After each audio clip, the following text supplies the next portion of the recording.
स्वागत है दोस्तों एक नई फिल्म और एक नई एक्सप्लेनेशन वीडियो में।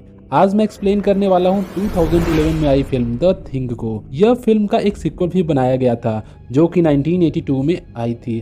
अगर स्टोरी वाइज देखा जाए तो 2011 का पार्ट पहले आता है, इसलिए पहले मैं इस पार्ट को एक्सप्लेन करूंगा। कहानी शुरू होती है 1982 में और हम चारों तरफ बर्फ ही बर्फ देख पाते हैं। बर्फ इतनी कि वह आसमान को छूते नजर आती हो और उस बर्फीली जगह पर 3 साइंटिस्ट किसी सिग्नल का पीछा करते हुए किसी चीज की तलाश कर रहे होते हैं। उनके बातचीत से पता चलता है कि वे लोग पेडर, ओलव और लार्स अंटार्कटिका में इकोलॉजिकल रिसर्च सेंटर के साइंटिस्ट होते हैं। तभी उनके ट्रांसमिशन का सिग्नल तेज होता है और वे लोग एक जगह पर रुक जाते हैं। अचानक उनके स्नोकैट के नीचे का बर्फ धंस जाने के कारण वे लोग बर्फ की खाई में फंस जाते हैं। बचते हुए वे लोग अपने स्नोकैट की लाइट जलाकर नीचे की ओर देखते हैं।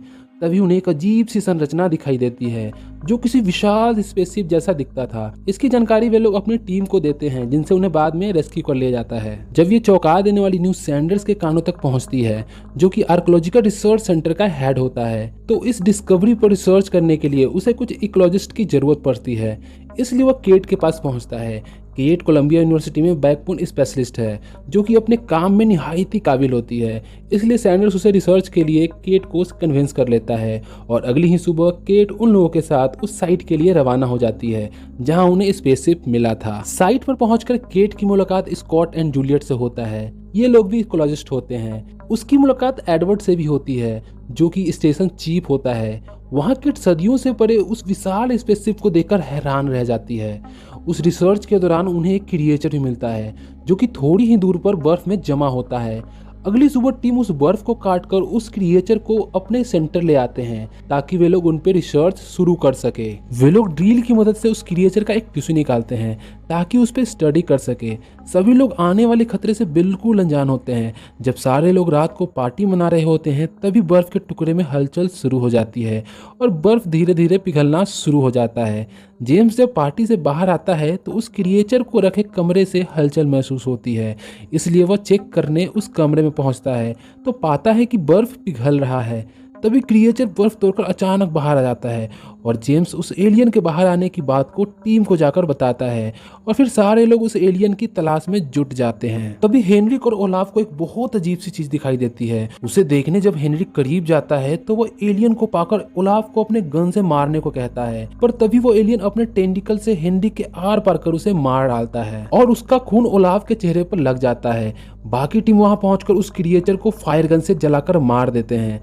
सारे लोग हेनरिक की मौत से बहुत दुखी थे, पर अभी भी सैंडर्स के ऊपर रिसर्च का भूत सवार होता है और सभी से उस रिसर्च के आगे बढ़ाने की बात कहता है। इकोलॉजिकल रिसर्च सेंटर के हेड होने के नाते कोई उसकी बात को टाल नहीं पाता। वह कहता है कि एक एलियन और मनुष्य का पहली बार आमना सामना हुआ है और विज्ञान के मुताबिक इस पर शोध करना बहुत जरूरी है। हेनरिक के निगले हुए उस जले हुए एलियन की जांच शुरू होती है। इसके दौरान वे लोग काफी अजीबोगरीब चीज देखते हैं। हेनरिक के चेहरे की स्किन भी न्यू डेवलप्ड हुई थी। ये देखकर सभी लोग हैरान होते हैं। तभी केट को एलियन के बॉडी से एक रॉड मिलता है। लोगों से पूछने के दौरान पता चलता है कि कभी हेनरी का हाथ टूटा हुआ था, उसी को फिक्स करने के लिए उसके हाथ में रॉड लगाई गई थी। लेकिन केट ये सोचकर कंफ्यूज हो जाती है कि अगर ये रॉड हेनरी के अंदर था तो ये एलियन के शरीर से क्यों मिला। ये सारी बातें केट को कुछ समझने पर मजबूर कर रही थी। वह जानना चाह रही थी कि आखिर एलियन के द्वारा निकलने पर हेनरी के बॉडी के साथ क्या हो रहा था। इसलिए वह हेनरी के बॉडी से टिश्यू लेकर स्टडी करती है और कुछ चीजें देखकर चौंक जाती है क्योंकि टिश्यू के अंदर उस एलियन का सेल्स अभी भी जिंदा होता है और एलियन सेल्स हेनरी के सेल्स पर हमला कर उसका रूप ले रहे होते हैं। इधर ओलाफ की तबीयत बहुत तेजी से बिगड़ने लगती है, इसलिए कार्टर, जेनिसन और ग्रीक्स ओलाफ को लेकर हेलीकॉप्टर से हॉस्पिटल के लिए निकलने लगते हैं। उसी वक्त जब केट फ्रेश होने के लिए बाथरूम जाती है तो उसे फर्श पर चांदी के दांत गिरे दिखते हैं और जब वो पर्दे को हटाती है तो ढेर सारा खून देखती है। ये सब देखकर केट को रियलाइज होने लगता है कि जब वो क्रिएचर किसी इंसान का रूप लेता है तो इंसान के अंदर मौजूद मेटल की चीजें जैसे कि चांदी के दांत और जांच के दौरान मिले उस रॉड की नकल नहीं कर पाता, इसलिए उसे गिरा देता है। फिर उसे समझते देर नहीं लगता कि जो अभी हॉस्पिटल के लिए रवाना हो रहे हैं उनमें से भी कोई इन्फेक्टेड हो सकता है। इसलिए केट दौड़कर बाहर जाती है और इशारे से हेलीकॉप्टर को लैंड करने के लिए कहती है। तभी हम ग्रीक को देखते हैं।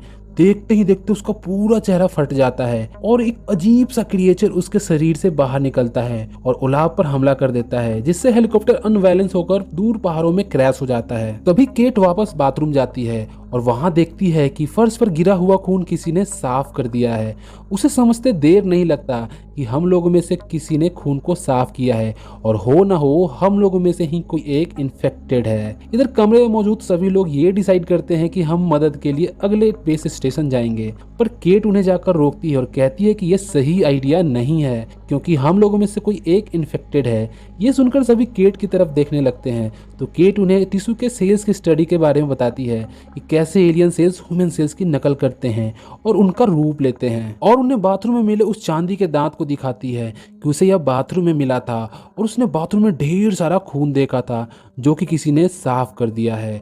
इसलिए उसे शक है ये जो कुछ भी है वो अभी भी यहाँ है हमारे बीच और हम में से कोई एक। पर सभी लोग उनके बात को नजरअंदाज कर उस रूम से चले जाते हैं। तभी जूलियट केट को अकेला पाकर उसे बताती है कि शायद वो इन्फेक्टेड इंसान कॉलिन है, और तभी जूलियट में बदलाव होने लगता है और उसका शरीर एक अजीब से क्रिएचर में बदलने लगता है। यह देख केट अपनी जान बचाकर वहां से भागती है और कार्ल को वहां से भागने को कहती है, पर उस क्रिएचर कार्ल के शरीर में अपना टेंटिकल आर पार कर उसे मार देता है। तभी लार्स वहां पहुंचकर अपनी फायर गन से उस क्रिएचर को जलाकर मार देता है। ये सारी घटना को देख सभी लोग काफी डर जाते हैं और सोचने लगते हैं कि आखिर हमारे साथ ये क्या हो रहा है। केट उन्हें बताती है कि ये जो कुछ भी है पहले शिकार पर हमला कर उसके अंदर छुप जाता है और फिर सही समय का तलाश करता है, और अभी भी वो हम में से कोई एक हो सकता है। इसीलिए केट सभी का खून का सैंपल लेकर जांच के लिए उसे रख देती है। उसी रात लार्स उसे एक रूम में ले जाकर कुछ दिखाने की कोशिश करता है। वो एक बम से पूरा भरा हुआ डिब्बा था। उसके अनुसार अगर कुछ गलत होता है तो वे लोग उस पूरे रिसर्च सेंटर को बम के धमाके से उड़ा देंगे ताकि वह वायरस बाहर की दुनिया में फैल ना सके। तभी उसी रात एक और चौंका देने वाली चीज उन्हें नजर आती है। कार्टर और जेनिसन, जो कि उस हेलीकॉप्टर क्रैश में शायद मारे गए थे, लौटते हुए दिखाई देते हैं। यह देखकर सभी लोग हैरान हो जाते हैं क्योंकि उस क्रैश से किसी का बचना नामुमकिन था। ये लोग सोच लेते हैं कि हो ना हो इनका शरीर इन्फेक्टेड है, इसलिए उन दोनों को एक अलग कमरे में बांध कर रख देते हैं। तभी हम देखते हैं कि लैब जहां जांच के लिए ब्लड सैंपल रखे हुए थे धू धू कर जल रहा होता है। वे लोग समझ जाते हैं कि यह काम उस इन्फेक्टेड इंसान का हो सकता है क्योंकि वो नहीं चाहता कि उसके ब्लड रिपोर्ट से यह पता चले कि वो इन्फेक्टेड है। इसलिए सभी लोग एक दूसरे पर शक करने लगते हैं, पर केट उन्हें रोकती है क्योंकि उसके पास एक दूसरा तरीका होता है जिससे पता लग सके कि कौन इन्फेक्टेड है। उसके अनुसार जिनके दांतों में मेटल फिलिंग होगी वो इन्फेक्टेड नहीं होगा क्योंकि वो एलियन सेल्स मेटल की कॉपी नहीं कर सकता। चेकिंग के दौरान कुछ लोग बच जाते हैं। वो डॉक्टर सैंडर्स, एडवर्ड, एडम और कॉलिन के दांतों में कोई मेटल फिलिंग नहीं दिखाई देता क्योंकि वे लोग मेटल फिलिंग यूज नहीं करते थे, यानी हो सकता है कि ये लोग इन्फेक्टेड हो। फिर उन्हें अलग लाइन में खड़ा कर दिया जाता है। तभी केट कार्टर और जेनिसन को भी लाने को कहती है जहां वे लोग उन्हें बांध कर रखे होते हैं ताकि उनके भी मेटल फिलिंग को चेक कर सके।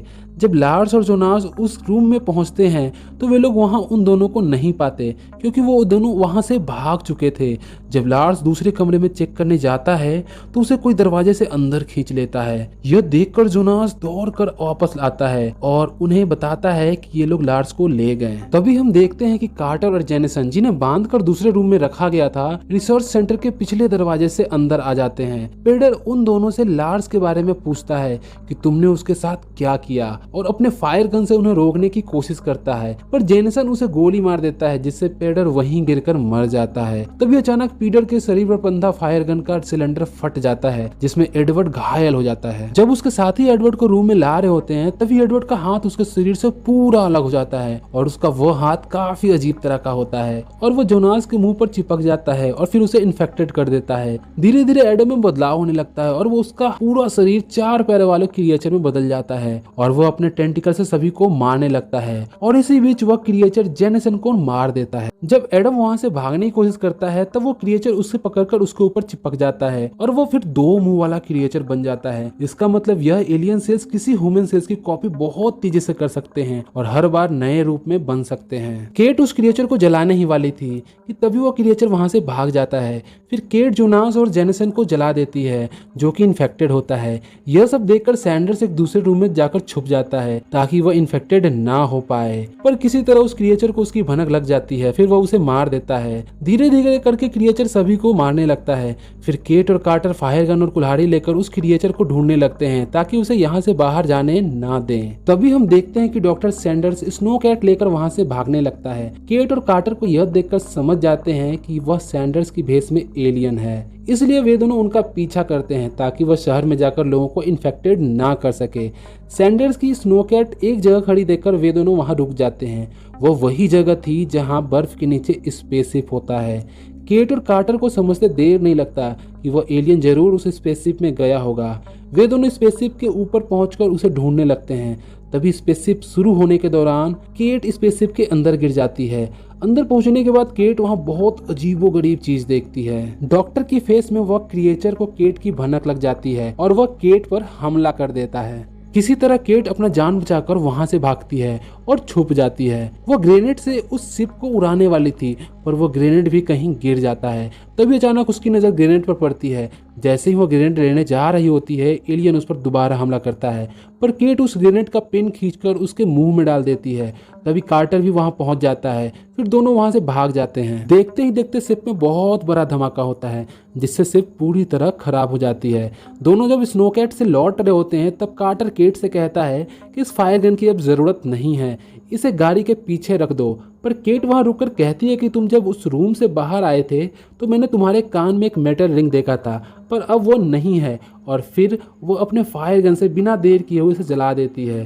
कार्टर जब जल रहा होता है तब वो बहुत कुछ अजीब से चीख रहा होता है, यानी वह भी इन्फेक्टेड होता है। फिर केट डॉक्टर के स्नोकैट से दूसरे बेस कैंप के लिए रवाना हो जाती है। इधर रिसर्च सेंटर पर हम देखते हैं कि एक हेलीकॉप्टर उतरता है। शायद लोग जब जिंदा थे तभी हेलीकॉप्टर को बुलाया गया होगा। हेलीकॉप्टर से पायलट उतरता है और रिसर्च सेंटर के अंदर जा ही रहा होता है कि अचानक कार्ल बाहर आता है, यानी कार्ल अभी भी जिंदा था। फिर वह कार्ल उस आदमी के दांतों को चेक करता है पर वह इन्फेक्टेड नहीं था। तभी एक अजीब सी घटना होती है। यह देखकर कार्ल बिल्कुल चौंक जाता है। उसका कुत्ता जिसे क्रिएचर ने काट लिया था वो बिल्कुल सही होता है और देखते ही देखते वो वहां से भागने लगता है। कार्ल उसका पीछा करता है क्योंकि वो कुत्ता इन्फेक्टेड था और यहीं पर यह फिल्म खत्म होती है। आगे कुत्ता मरता है या नहीं आपको अगली पार्ट में देखने को मिलेगा, जो कि 1982 में आया था, यानी इस मूवी से पहले।